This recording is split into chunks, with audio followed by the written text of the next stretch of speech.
ठिकाणी एक शुभकामना त्यांना देतो.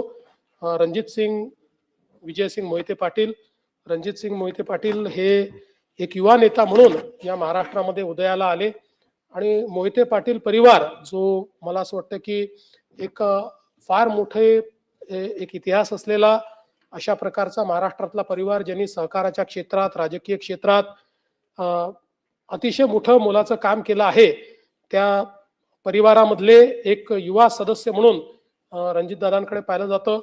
त्यांनी या ठिकाणी राज्यसभेचे खासदार म्हणून, इकडे आमदार म्हणून वेगवेगळ्या पद्धतीनं या ठिकाणी काम केलं.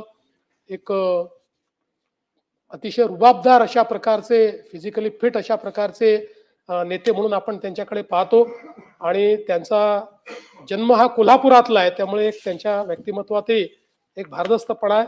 आणि अर्थातच कैलासवासी शंकरराव नारायणराव मोहिते पाटील आणि वडील विजयसिंह शंकरराव मोहिते पाटील यांचा राजकीय वारसा मिळाल्यामुळे मला असं वाटतं की एक त्यांच्यामध्ये उपसत अशा प्रकारचा राजकीय गुण हा आपल्याला पाहायला मिळतो.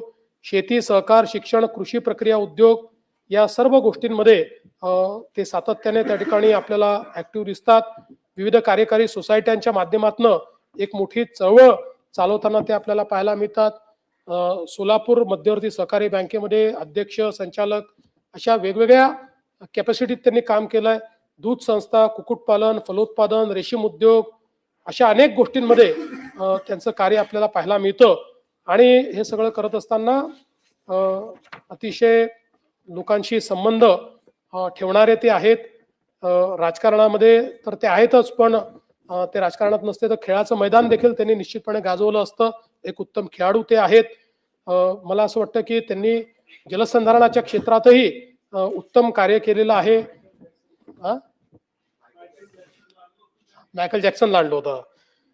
खो खो, कबड्डी, आट्यापाट्या या सर्व खेळांना प्रोत्साहन ते देत आले आहेत. त्यांनी all India body building and fitness federation तर्फे मुंबई येथे जागतिक स्तरावर मिस्टर युनिव्हर्स आणि मिस्टर वर्ल्ड या बॉडी बिल्डिंग स्पर्धांचं देखील आयोजन केलं. सोलापूर जिल्हा क्रिकेट असोसिएशन, महर्षी जिमखाना स्पोर्ट्स असोसिएशन या विविध संस्थांशी त्यांचा एक जवळचा संबंध राहिलेला आहे. आणि महिला विद्यार्थी यांच्याकरता गायन, वादन, लोककला, नाटक इत्यादी स्पर्धांचं आयोजन देखील ते करत असतात.